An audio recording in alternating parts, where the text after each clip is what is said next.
Hay máxima expectación después de 4 años por el caso de Esther López, porque tenemos unos resultados de análisis de este chalet de Óscar, el principal investigado por su muerte, que van a estar listos en nada.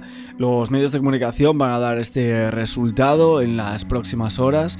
Veremos qué es lo que dice la Policía Científica y la UCO de la Guardia Civil, que tomaron todas las muestras a este lugar, ese sótano con un nivel freático muy alto, en el cual había bastante agua, muchísima humedad y que se estaba analizando.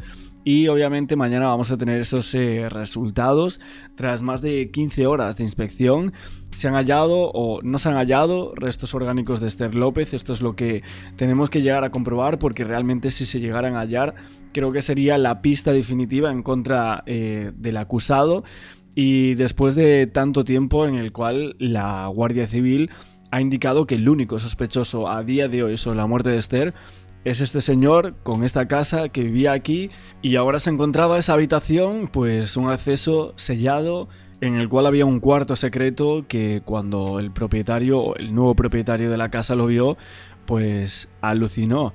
Y ahí tenemos todo este caso que se viene a día de hoy después de tanto tiempo. Vamos a ver algunas declaraciones. En estos días estamos yendo de adelante para atrás en torno a este caso, recogiendo y recordando muchas de las cosas que habían pasado. Vamos a comentar una cosa, son las declaraciones de Carolo, que era uno de los amigos que salió de fiesta aquella noche con la propia Esther López. Y él dijo que cuando se iban a casa, en el coche de Óscar, iban los tres y Esther le preguntó si se podía quedar a dormir en su casa. Esto es una petición que para los investigadores resulta clave. Ella se iba a quedar allí, en principio. Y él le dijo por lo menos 3 veces si estaba segura de eso, y que siempre dijo sí. O sea, esto es Carolo, la persona que era como sospechosa en los primeros instantes. Más que nada, dejó claro que estuvieron en la maña, después llegó el tal Óscar, el que ahora mismo es el principal acusado, luego se fueron a otro bar llamado Tello, bebieron allí cervezas, chupitos, después fueron a unas bodegas, allí dice él que no consumieron sustancias, que tomaron cervezas, que fumaron y demás. Esther supuestamente, según lo que dijo Carolo, se quería seguir de fiesta, pero ellos dijeron que no. Y Óscar le ofreció ir a su chalet a tomar unas cervezas. Además que era muy claro que ocurrió sobre el trayecto en el coche, que no hubo discusiones en él, en ningún momento, nada de nada, dice Carolo, y que en teoría iban a casa de este señor. Por otro lado, tampoco entiende las declaraciones de su amigo. Dice que iba sentado en la parte trasera del coche y que no sabe por qué Óscar dijo que Esther iba en la parte de atrás, que ahí ya tuvo una contradicción bastante grande. Y al principio, cuando dijo que Esther se había bajado del coche, se le vino a la cabeza porque ella era un poco cabezota, pero luego te das cuenta de que no cuadra nada. El frío que hacía, un amigo no la deja ahí donde dice que la dejó, eso tampoco le concuerda, ¿no? Y que tuvo una actitud demasiado pasiva cuando se dio por desaparecida, que le mandó un mensaje para que por favor la pusiera en contacto con la familia de Esther, y que no hizo absolutamente nada. Le dijo. Luego otras personas que siguen el caso lo que creen es que él intentó algo con ella, así lo cree la UCO también, y que ella como que le humilló, ¿no? Entre comillas, lo rechazó y demás. Y algún tipo de risa estando bebida o algo así, y es ahí cuando baja del coche. Ella siguió con el cachondeo o algo así, y es ahí cuando lo enfureció al presunto acusado y cuando se produce ese supuesto atropello. Sería una situación de ira total, atropellar a alguien por detrás. Luego es cuando ve la gravedad, si llamaba al 112 ella le acusaría, así que indeciso de qué hacer, la deja morir, que puede ser que la tuviese oculta presuntamente en ese zulo unos días y luego la puso en una cuneta para que la encontraran creyendo simular un atropello justo en un sitio en donde el presunto acusado había tenido ya un accidente. Esto es muy llamativo porque él tuvo, si no me equivoco, creo que tuvo hasta 3 accidentes. Con 18 años tuvo uno con un camión o algo así, luego con un Renault, creo que era un Clio, que iba a una velocidad muy grande en una curva, Y luego hablamos de un tercer accidente de tráfico, hace ya unos 9 o 10 años, si mal no recuerdo, justo en la misma vía de ese polígono industrial, o bueno, muy cerca del polígono, donde supuestamente aparece Esther López. Se sale de la vía justo cuando circulaba en dirección a la casa de Inés, que era la hermana de Esther López. Y es un percance que fue debido, al parecer, a que él estaba bebido. Un incidente que se produjo con otro coche, que era un Ford Kuga, que era un leasing de empresa. De hecho, luego tiene otro accidente más, tiene hasta 4 accidentes este señor. Y con el T-Rock, pues lo que se ve es que no había tenido ningún accidente. De hecho, era muy nuevo el coche, era de estos de renting, ¿no? Si mal no recuerdo. Y lo que estuve viendo también es el tema de que Volkswagen, los airbags y todo eso, no saltan a no ser que vayas a una velocidad bastante importante. Puede ser que te lleguen a saltar a 25-30 km por hora, pero hay otras comunicaciones que dicen que podría ser, o sea, no saltar hasta los 50 km por hora. Y parece que él fue a menos de esa velocidad. Entonces no tendríamos los airbags, ¿no? Vamos a ver qué comentan también en televisión. Ahora seguimos dando más detalles de este caso. De Esther López. Vamos a hacer cronología de un proceso que está a punto de cerrarse. Hoy, 21 de abril, día clave en el caso de Esther López. Estamos a punto de saber si el cuerpo de la joven estuvo o no en ese zulo de Traspinedo.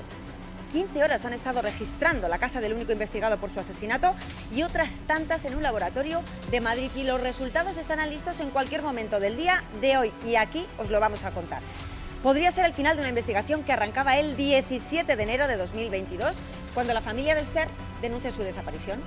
Después, el 5 de febrero, un senderista encuentra el cuerpo de la joven en una cuneta que ya habían registrado, y a tan solo 3 kilómetros de Traspinedo. Un año más tarde, 16 de octubre de 2023, el juez imputa a Óscar Sanz por asesinato, un hombre que lleva en libertad provisional desde entonces. 5 de diciembre de 2025, la Fiscalía pide 18 años de prisión para él. El caso pasa a la Audiencia Provincial, a la espera de que se señale ya la fecha del juicio, que podría ser en los próximos meses. Parecía el fin de este largo proceso, hasta que este 12 de abril encuentran ese zulo de Traspinedo. Ahora nos encontramos con dos escenarios distintos, que se lo voy a preguntar a nuestros especialistas. Moya, ese escenario que tenemos nos lleva a preguntarnos dos cosas. Si se encuentran los restos biológicos, ¿qué ocurre? ¿Cómo se desarrolla el proceso judicial? Bueno, pues si se encuentran los restos biológicos, el proceso judicial va a seguir porque va rápido, porque la juez lo que quiere es impulsarlo para que acabe cuanto antes, y si se encuentran, pues es la puntilla del caso, es decir, con lo que hay suficiente para sentarle en un banquillo y acusarle de asesinato de Esther López. Eso es lo que piensa la Fiscalía, eso es lo que piensa la juez y eso es lo que piensan los investigadores. Ahora, si además se encuentran restos que podrían ser de Esther López allí, pues bueno, ahora te voy a adelantar unos datos en exclusiva para este programa. Lo que ha conseguido la Guardia Civil, lo que está realizando son hisopos, es decir, bastoncillos buscando restos biológicos de Esther López, en dos sitios concretos, en el cerco de la trampilla y en la escalera. Si eso da positivo, es que estaría ahí, pero también tenemos otra opción, y es que en esos restos, en esos hisopos, de la trampilla y de la escalera, resulta que haya óxido de esa trampilla y esa escalera que esté en la ropa de Esther López, por ejemplo, en los botones y en las botas, producto del arrastre del cuerpo, justo la noche del crimen. La otra opción es que efectivamente encuentren algo. Si no encuentran, mejor dicho, si no encuentran nada, o sea, eso sí encuentran algo, si no encuentran nada, pues no pasaría absolutamente realmente nada. ¿Por qué? Porque yo hablaba con Lauco hace un momentito, me decía, vamos a ver, tenemos el caso armado, ya estaba en instrucción, hay decenas de pruebas e indicios contra Óscar, es decir, tenemos la geolocalización, tenemos tema de ADN y fibras, tanto dentro de la casa, recordemos, en el pasillo, como incluso en el maletero del coche, el borrado de la centralita del coche, los daños del vehículo, el lavado del vehículo, es decir, hay un montón de pruebas contra, en este caso, contra el acusado. Por lo tanto, si no encuentran ningún tipo de prueba contra este individuo, contra este sospechoso, no pasaría nada. Sería que iríamos de nuevo a la instrucción del caso, terminaría, la instrucción del caso y comenzaría, cuando considere la Audiencia Provincial, comenzaría ese juicio oral. Bueno, vamos a... Lo que pasa es que algunos expertos lo que decían es que el problema sería situar a Esther en el lugar del atropello al momento del atropello y situar a Esther en el chalet después del mismo atropello. Que existían varios informes de la propia Guardia Civil que desbarataban el relato de la UCO. Aquí lo que pasa es que se hicieron unos informes al inicio que parece que se contradicen entre ellos. Tenemos el informe Gato, que era con la cobertura de las redes Wi-Fi de los dispositivos de la calle 3, y luego otro informe con los registros del móvil de Esther del Departamento contra el Cibercrimen, que eran dos informes que imposibilitaban totalmente que el relato presentado por la UCO pudiera ser cierto. La clave aquí sería encontrar esa pintura azul y esas piedras adheridas al abrigo de Esther López, y si los investigadores estaban esperanzados en encontrar algo en el zulo. Por el momento no se sabe si se encuentra ahí esa pintura, como antes os decía en otros vídeos, o esas piedras. Creo que eso va a ser clave porque hasta el momento no se ha encontrado absolutamente. Y tampoco en el lugar del atropello se encuentran. Con lo cual creo que ahí faltan piezas por cuadrar en este puzzle de este caso. Si no, lo que mucha gente está empezando a creer en torno a estos indicios es que fue atropellada en otro lugar que no es el que están diciendo actualmente, con lo cual no cuadraría ya el informe de la UCO. Lo que decís también es que habría otras pruebas fundamentales que habría sido imposible relacionadas con Óscar, lo que indiciariamente solo podría significar que el caso no estaría correctamente resuelto. Las piedras, esa pintura, tuvieron que salir de alguna parte y no salieron ni del vehículo que presuntamente la atropelló, que sería el Volkswagen T-Roc, ni de la calle donde presuntamente fue atropellada, ni del chalet donde presuntamente estuvo el cuerpo hasta que fue trasladada hasta la cuneta, y entonces ahí hay un problema. Si su vehículo tiene desperfectos, ¿sería culpable Óscar? Pero si no los tiene, también lo sería. Realmente aquí hay un problema bastante grande porque la UCO dice, no, es que tiene un desperfecto justo en esta zona.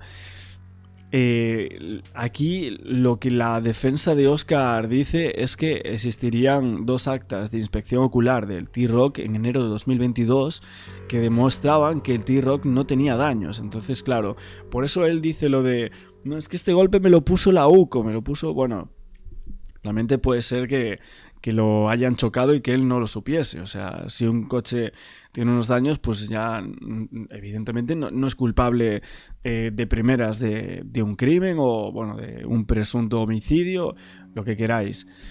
Y luego, si aparece el ADN en Esther, ¿es culpable? Es que claro, es también contradictorio lo que dice los investigadores, lo que dice la investigación de ya tenemos todas las pruebas en contra de este señor, pero aquí están buscando en este zulo, y lo estamos viendo, algo clave para ir en contra de este señor de manera definitiva, porque en estos 4 años no ha pasado por la cárcel ni un solo minuto, y esto obviamente también quiere decir algo. Yo no digo que él sea culpable o inocente, de hecho creo que estamos más presentes en nuestros vídeos en torno a que pienso que sí puede llegar a ser presuntamente culpable de dejarla morir, pero la verdad que la investigación creo que deja un poco de dudas. Más de 15 horas es lo que ha durado el minucioso registro en la que fue la casa del único acusado por el asesinato de Esther López. Una inspección que se llevó a cabo durante 2 días y en la que participaron una treintena de agentes. El registro ha sido aquí, un sótano que descubrió el nuevo propietario bajo estas literas. Esencial la labor del grupo de especialistas en actividades subacuáticas. El zulo estaba inundado por las últimas lluvias. El agua alcanzaba los 30 centímetros.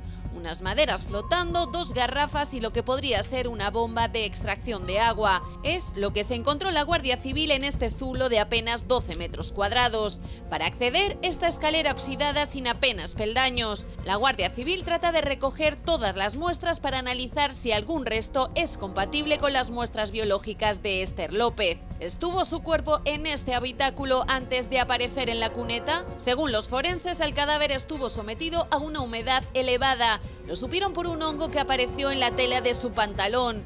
Importante también contrastar si la arena y las piedras adheridas al cuerpo de Esther son las mismas que las del zulo. En su día descartaron que fueran de la cuneta donde apareció su cuerpo, pero ¿podrían ser de esta bodega oculta? Buscan también la cadena de esta cruz. La llevaba el día de su desaparición y nunca llegaron a localizarla. Durante el primer día de registro estuvo presente Óscar, el único investigado, acompañado en todo momento por sus 2 abogadas. En el segundo día de registro tan solo aparecía su defensa. Ahora un laboratorio analizará todas las muestras recogidas. Los próximos días serán clave para arrojar algo de luz a este caso todavía sin detenidos. Bueno, lo que se ve es que faltan indicios que apunten a que Esther estuvo en un lado o en otro. Lo que remarca la UCO es que si Esther hubiera recibido auxilio, habría podido evitar la muerte causada por aquel politraumatismo, ya sea de un atropello o una caída, y también todo asociado a la hipotermia que sufrió. Aquella madrugada en Traspinedo las temperaturas eran muy bajas, hablaban de -5 y -7 grados, y todo lo descrito por los investigadores sugiere un asesinato. Con el coche presuntamente la ataca por la espalda, la arrolla con alevosía, sin posibilidad de defensa, y una vez malherida la esconde en su domicilio para que nadie la descubra y la deja morir de frío.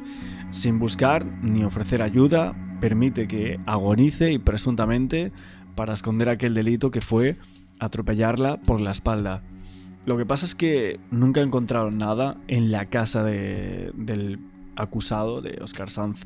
Nunca encontraron nada, con lo cual creo que falta esto. Con lo cual creo que el tema del zulo, esa habitación secreta, es bastante clave. O sea, por mucho que digan que no, que está todo dicho, está todo hecho, tal, que no nos engañen. O sea, este zulo podría ser una de las claves, y que nunca lo haya dicho hasta este momento, ojo, porque ahí puede haber algo, veremos en estas próximas horas que puede reconstruir de todo esto. Y bueno, de todas las conclusiones que hace la UCO se construyen en base a testificales, análisis telefónicos, posicionamientos, las aplicaciones, el teléfono móvil de los dos, cámaras de seguridad, etcétera. O sea, lo que dicen ellos es que no son especulaciones gratuitas, sino que son un relato razonado en base a todas las pruebas que dan los aparatos electrónicos y los indicios de este caso. Luego también hay otras personas que decían que el relato de la UCO era bastante fácil de desmontar, porque decían: el investigado, tras cargar y ocultar el cuerpo con vida de Esther López en el interior del maletero del automóvil, siendo a las 3:40 horas, restablece la conexión Bluetooth entre el terminal telefónico y el vehículo, iniciando un desplazamiento en el vehículo de regreso hasta su domicilio familiar, en el que se sitúa siendo las 3:42 de la madrugada. O sea, antes de las 9:10, el último posicionamiento del móvil de Óscar es a las 3:40 y es en la calle 2. Si volvió a la calle 1, que es donde está el chalet, ¿por qué no lo posicionó el móvil allí? Esto es parte de la defensa de Óscar, que van a intentar desmontar. De hecho, hay un montón de personas que siguen este caso y que creen que la UCO está equivocada. O sea, bueno, veremos. Yo no sé vosotros qué pensáis. Como siempre, dejádmelo aquí abajo en comentarios todas vuestras impresiones acerca de este caso. Os estaré leyendo en este y en próximos vídeos. Decíamos que la UCO estaba analizando y me apuntaba una cosa muy interesante, Mónica. La UCO está llevando la investigación, que se hace cargo de la investigación años después, pero quienes habían estado sobre el terreno, en ese sótano, es la ECIO, el equipo de inspecciones oculares, son los GEAS, los que suelen hacer las inspecciones en el agua, y también los grupos de criminalística. Efectivamente. Con lo cual, son distintos grupos de la Guardia Civil los que inspeccionan, los especialistas. Pero ¿qué pueden encontrar allí? ¿Qué pistas pueden darle de si Esther López estuvo o no? Julia Fernández, forense, ¿qué tal? Muy buenas. Muy buenos días. Y ahora lo que queremos saber, y ya sabes, no solamente los periodistas, sino también la familia de Esther López, ¿cuándo? ¿Cuándo vamos a tener resultados en el laboratorio? Muy brevemente, no podemos decir momentos exactos, porque días. Tanto en medicina como en biología es muy difícil dar periodos, pero muy, muy inmediato, porque estabais comentando el hecho de que son distintos especialistas o grupos de especialistas los que han estado interviniendo, pero sobre todo ha sido porque hay distintos factores. Por ejemplo, los medios subacuáticos tienen su especialidad, etcétera, etcétera, pero todos van a confluir en el mismo laboratorio, las muestras van al mismo, y los medios técnicos que hay hoy hacen que sea muy rápido, probablemente vamos en días. Yo no me atrevería a decirlo con exactitud, pero por supuesto probablemente a lo largo de la semana o como mucho 10 días estarían dispuestos, por lo menos para empezar a compararlo con los restos que ya se tienen y con las otras muestras previas. 10 días, apuntamos 10 días, porque vamos a estar muy pendientes. Desde luego, la pregunta que se hace todo el mundo, Julia, es, vale, han pasado 4 años, pero si hay restos se van a encontrar. Pero lo que preocupa es también el agua. Y yo te pregunto si ese agua que encuentran en el sótano podría haber adulterado de alguna manera pruebas, sobre todo las biológicas. Siempre se estropea, vamos a decir no adulterar, pero sí estropearlo, es decir, todo el paso del tiempo junto con factores como puede ser el clima, en este caso la humedad, pues entorpece, pero tenemos casos, o hay casos en la historia de la ciencia forense que ha permitido con tiempos mucho más largos y con circunstancias incluso peores sacar conclusiones que sean admitidas en el tribunal, o digamos que sean suficientemente objetivas. En este momento no se puede descartar y no se puede perder la esperanza y la ilusión. Claro, Julia, lo que sí sabemos es que aquellos días en Valladolid no había llovido. Por lo tanto, deducen los especialistas y los forenses qué pasa con esas manos tan húmedas, como si hubiera estado bajo agua, vamos a decir, o en contacto todo el tiempo con agua, que puede ser directamente un charco. No lo sabemos, pero Julia, ¿podría determinarse que ha estado ahí por el agua, por ese tipo de agua?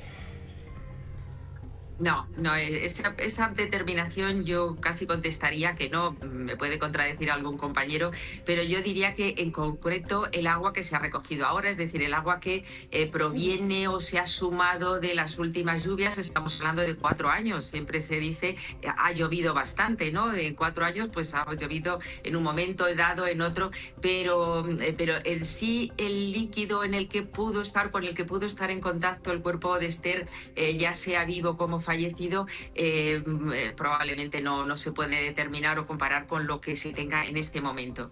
Y ya la última, luego está lo de los hongos. A ver, también me decíais muchos que pareciese como que en este caso hubo un problema con varios equipos de la Guardia Civil, de la UCO. Es como que se estaban golpeando entre ellos, entre comillas, y esto fue algo bastante malo para la investigación.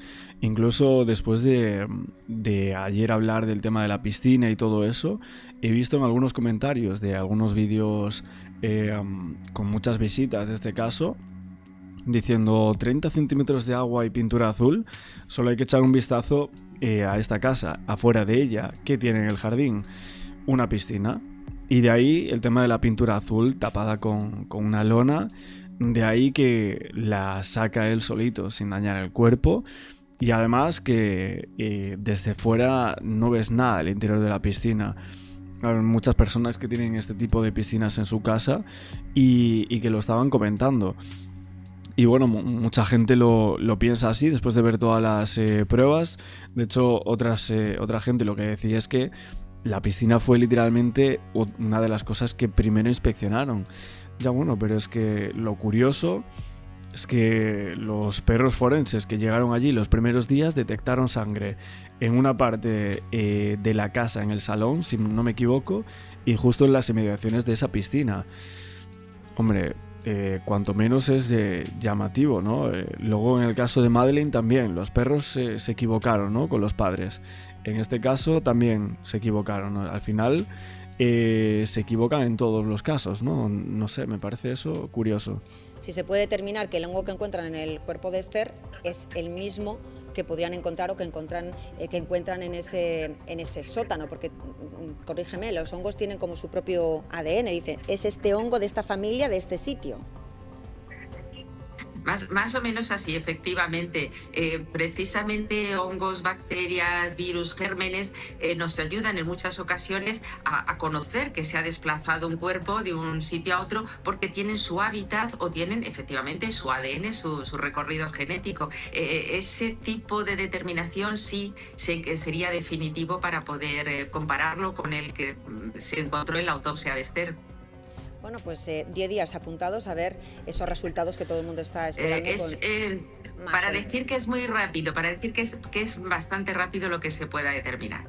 Más o menos, estaremos muy pendientes. Gracias, Julia, un abrazo. Un abrazo. 11:24, avanzamos, hablamos de un hombre que asesinó a su... Esto es las últimas noticias que han puesto en televisión acerca del caso de Esther López. Estaremos muy atentos a todo lo que salga en la televisión. Queríamos ver también un poco qué es lo que se piensa en los medios de comunicación, en los últimos detalles de este caso. No sé vosotros qué pensáis de las últimas teorías que hemos comentado por aquí acerca de todo este tema y de las últimas pruebas que se van a saber en nada y menos. Ok, después en el caso de Esther López, siguiendo con lo que es ese informe de la UCO de más de 400 páginas, dicen también que supuestamente Óscar se desplazó con su vehículo embistiendo a la víctima a una velocidad, como habíamos dicho, de 45 km por hora, mientras Esther caminaba, dice el informe, a 4,7 km hora, dándole en la espalda. Claro, que es donde luego, la espalda donde se concentran mayores lesiones. Claro. Pero claro, si le das la espalda y no le das las piernas, primero le tiene que dar las piernas. Era un turismo, ¿no? Este coche era un turismo normal y corriente. Sí, era un T-Roc, o sea, un Volkswagen T-Roc. Pero el T-Roc es un poco más alto, sí. Ese es un poco más alto, tiene el punto... Sí, es grande, es grande. Claro, es grande. Entonces le hace perder, el primer golpe es en las piernas, le hace perder la estabilidad, ¿no? Y lo normal que a 45 km por hora no sea... una trayectoria, hay 4 trayectorias cuando tú atropellas a un peatón y pasan de tirar el cuerpo hacia adelante, ¿no? Para que nos entienda todo el mundo, a incluso volar por encima del retrovisor. Eso en ese caso no ha ocurrido. Y con las dimensiones del T-Roc tampoco. ¿Por qué? Porque no llevaba la velocidad suficiente. Pero sí tiene todas sus lesiones en el tronco, porque es un coche más alto, su centro de gravedad es mayor, y por eso, al darle la pierna, lo primero que hace es caer el cuerpo sobre el vehículo. Y a esa velocidad me imagino que la proyecta a la misma velocidad a la que lleva el vehículo. Entonces, simplemente él frenaría y el cuerpo caería. También dicen que hubo un intento infructuoso de llamada del principal sospechoso a las 3:35 y que Esther...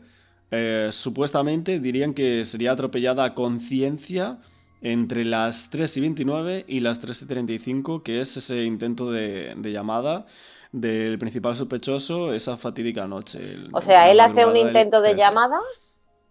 ¿A quién? ¿A la policía o a ella? Me presupongo que sería al móvil de Esther. Ah, vale. Pero bueno, eso será dentro de su estrategia, me imagino, ¿no? Supongo. Claro, sí. Eso estará dentro de su estrategia de decir... Si vieras la gente, es que cuando decimos la realidad supera la ficción, es así.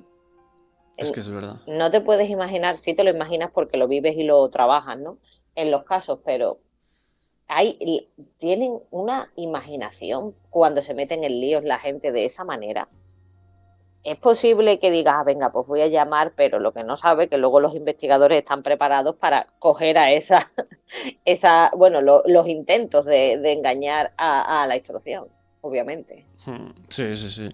Me llamó la atención también otra cosa que salía en las televisiones, que era el tema de que decían que el principal sospechoso había como colocado a Esther aquí en el hombro, ¿no? Sí. Y el señor llevaba como una chaqueta el día de autos o la noche de autos. Ajá. Y que justo se encontró como una fibra, saliva, ¿no? De ella. De Esther López, de ella, en lo que es la chaqueta en la zona del hombro derecho. Claro, pero eso no es concluyente. Aunque sea una evidencia forense, lo único que nos está Claro. diciendo es que Esther López se posó o dejó de su saliva en el hombro. Eso no es por dar ideas, pero la defensa de esa persona obviamente tirará por el camino de decir, bueno, es que a lo mejor nos enrollamos y tal, y obviamente me abrazó, no me abrazó, entonces no es una prueba concluyente, una evidencia concluyente de que la portaba. Ya diferente es que se le encuentren fibras en ciertos sitios, ¿no?, del cuerpo de Esther, en lo cual se pueda unir una evidencia con otra. Pero tenemos que tener en cuenta que las evidencias, algunas son concluyentes, ¿no? Por ejemplo, hay una persona que le han disparado y esa arma es el casquillo, es las huellas dactilares de la persona, entonces eso ya es concluyente. Y hay otras, pues como esta, que hay que ir sumando.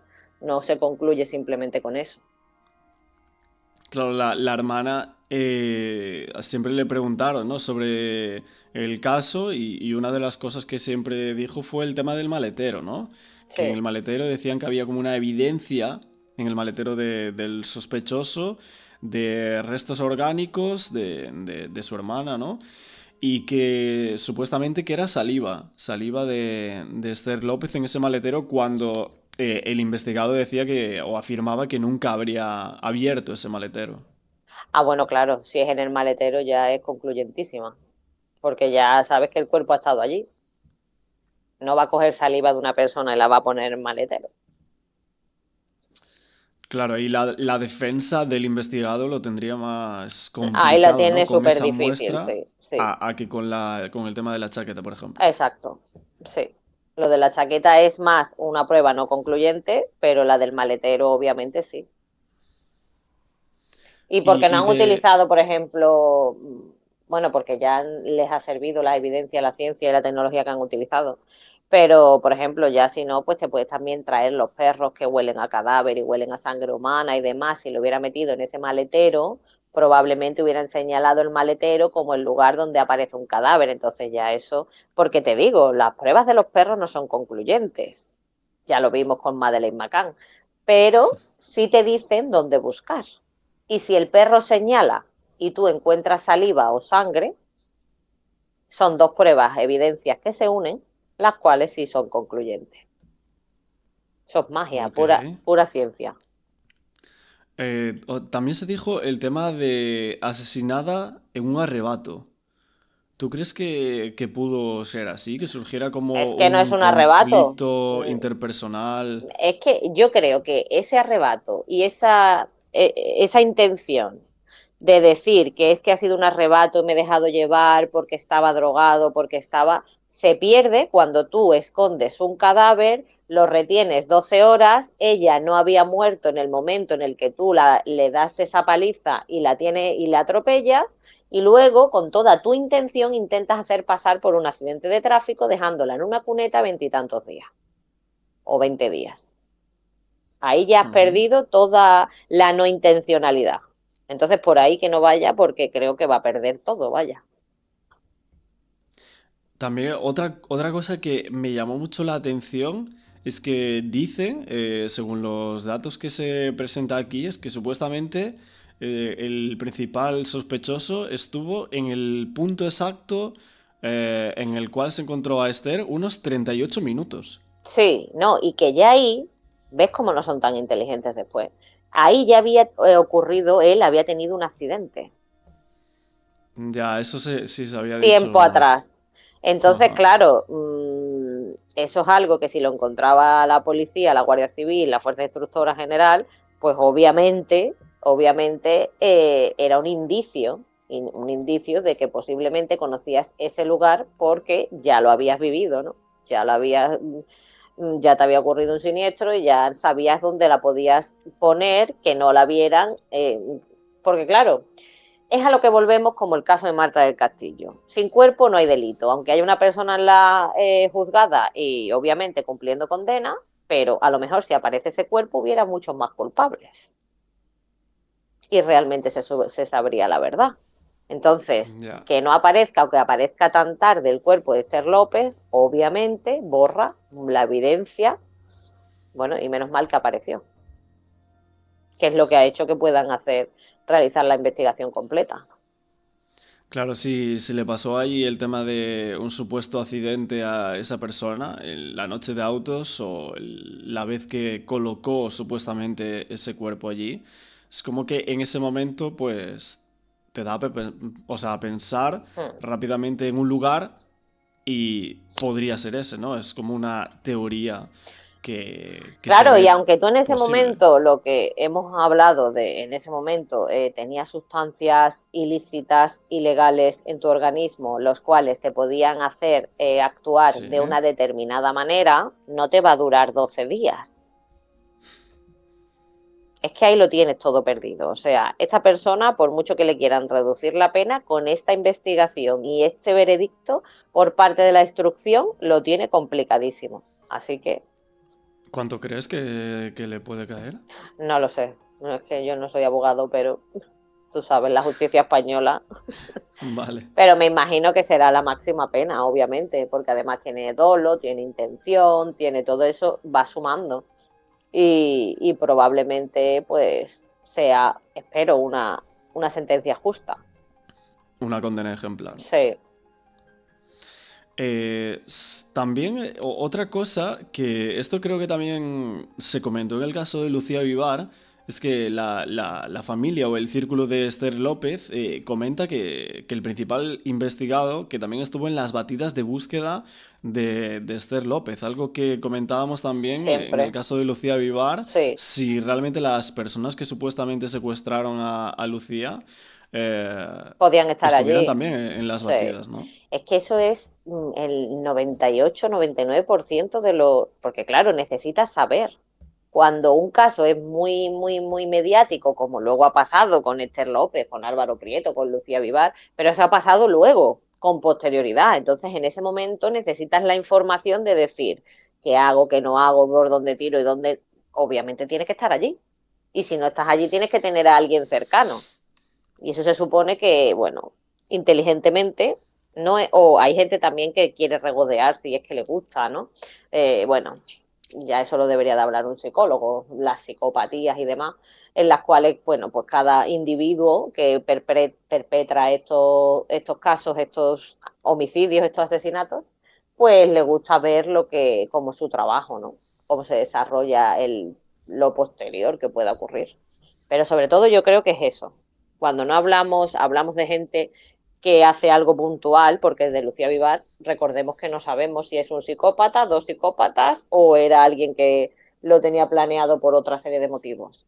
Pero en el caso de Esther López, si esta persona lo ha hecho una vez, si estaba allí en las batidas, sería porque quería saber y tener información de primera mano en la cual luego poder basarse para seguir con su plan. Ujú. Claro, ahora se dice que Esther que no murió de inmediato, como veíamos, que es algo de las cosas que más choca a las personas que siguieron un poco el caso y la investigación. Y dicen que supuestamente el investigado, lejos de prestar asistencia a lo que serían las heridas que pudiera haberle supuestamente ocasionado, pues dicen que, o apuntan a que la trasladó en su vehículo y que la ocultó en su residencia familiar, que todavía tenía signos vitales en ese momento cuando la trasladó supuestamente en el maletero, Claro, y como la las traslada. evidencias lo recogen. Y todo esto tiene un proceso y un tiempo en el cual las sustancias que tú has ingerido se van pasando su efecto. Y Ujú. tampoco has tenido ni el más mero remordimiento de decir voy a llevar a esta chica a los servicios sanitarios o voy a llamar para ver si es posible. No, ya sabías que lo que habías hecho no estaba bien. Para eso sí tenías tu conciencia completa y completamente buena para saber que lo que habías hecho estaba mal y podía tener una consecuencia negativa sobre él, ¿no? Sobre su propia persona. Entonces continúa con el ocultamiento del cadáver, con el luego la pongo aquí, luego la tal. Y luego me voy a buscarla como si yo también la buscara, porque claro, entonces todo esto tiene una intención. Aquí no hay nada de casualidad. Sabes lo Ya. que has hecho y sabes lo que tienes que hacer para intentar librarte. ¿Y la investigación sabe realmente cuándo se coloca el cuerpo o estiman un día, un horario específico? 12 horas, ellos dicen 12 horas. 12 horas. Lo que yo he leído es 12 horas. 12 horas en las cuales la oculta en su vehículo y luego no, la lleva a su domicilio, que a lo mejor no la saca del vehículo, obviamente la pudo dejar allí, no lo sé. Ya. Eso lo tendrán que decir ellos. Y luego a las 12 horas, claro, si eso era de madrugada, serían sobre las 3, 4 de la mañana, ¿no? De la madrugada, pues esperaría que se hiciera de noche otra vez. Al día siguiente de Claro. noche. Sí. Y bueno, hablando, o sea, más el caso, lo que es este informe, etcétera, ¿te parece que ha sido buena la investigación de este caso? Sí, me parece lenta, como siempre. Lenta. Sí, me parece lenta. Entiendo que no solamente tienen el caso de Esther López, tienen muchos casos, pero sabiendo lo que sabíamos cuando aparece el cuerpo, te hablo que ya lo hablamos en febrero de 2022, estamos Sí. casi en diciembre de 2023. Me parece Bueno, casi un muy... año. Sí, no, un año... Sí, no, un año y medio, ¿no? Es En el... verdad, sí, vamos para el 2024. Claro, Sí. exacto, es que es casi 2 Claro, años. ostras. En- Sí. Me parece realmente lento. Esa es mi percepción. Porque si alguien, entiendo que no puedes tener a una persona dedicada, pero tampoco es tanto, tener una persona dedicada a un caso hasta que se concluya. Ya. Debería de ser un poquito más rápido simplemente por minimizar, aunque las cosas de Palacio van despacio y necesitas, porque te digo, yo puedo realizar la investigación de un accidente de tráfico en un mes, ¿no? Y hay otros que es que hay tantas cosas, tantos... o sea, tantos análisis que realizar. Por ejemplo, podemos analizar los teléfonos, cámaras de vídeo, audios, aparte de todo lo que es trayectorias y demás, tanto un accidente en un suicidio, que eso es lo que hace que lleve mucho más tiempo. Si ellos han hecho todo ese tipo de análisis, obviamente puedes tardar 3, 4 meses, pero no más. Otra cosa que no se me olvide es el tema de que comenta una evidencia de un tenedor. De que probó a clavar un tenedor cuando supuestamente no sabía si estaba viva o no, Que no la quería tocar. Esther López. Y le clava un tenedor por si chilla. Pero puede también estar inconsciente. Madre mía. Es que es tan triste todo. Tremendo, ¿eh? Sí. Es que es eso, es La como si verdad. no tuviera valor la vida de esta chica, ¿no? Te clava un tenedor a ver si reaccionas. Pues nada, ahora que lo piense bien en la cárcel. La verdad es que es tremendo el caso, ¿eh? Porque si realmente fuera un atropello que lo hiciera como sin querer y tal, pero es que en este caso se veía ya Que que no había había sido sin intencionalidad. querer, que había Sí. intencionalidad Yo es y que después cuando el tema de... lo planteamos, y de hecho me acuerdo de que cogí el software de reconstrucción y coloqué el dummy, que es un muñeco, ¿no? Que hacemos como si fuera el peatón, Sí. y el coche, y hicimos las trayectorias y demás, y dijimos, es que no hay sin intención. No existe, es que no existe en este caso el accidente o acto fortuito. Es que toda la accidentabilidad que quieres, o sea, el hecho de decir accidente es porque es sin intención, eso es lo que quieren mostrar. Y es que aquí, desde el principio, sabíamos que intención había. De ocultamiento como poco. Y claro, ya con más, o sea, más grave el caso en el que la chica no murió en el acto. Probablemente a esa velocidad mueren las personas, pero también otras muchas se salvan. Entonces ya no lo podemos. Decidió que muriese. Por tanto, es un homicida, ¿no? Así es. Después, Miriam, yo creo que, bueno, del caso de Esther López parece que el círculo se cierra, parece que la resolución del caso, o uno de los casos más mediáticos de las televisiones en España, parece que se va cerrando. La provincia que había sucedido en la provincia de Valladolid está cada vez más cerca de cerrarse. Han pasado, como decías, casi 2 años. Que yo ya no me situaba porque el tiempo Sí, pasa además, volando, la sí, verdad, pasa sí, sí, volando. Sí, pero hace y casi mucho, 2 es años han verdad, pasado, que de casi 2 ese años 13 de desde que, enero. claro, desde que aparece el cuerpo. Claro. Es mucho tiempo, aunque parezca poco. A lo mejor ahora es como dices, ¿no? Porque tenemos la memoria corta en cuanto nos vas a llevar en cuenta todos los casos y todos los tiempos, pero no es tan poco tiempo, es bastante para hacer una buena investigación.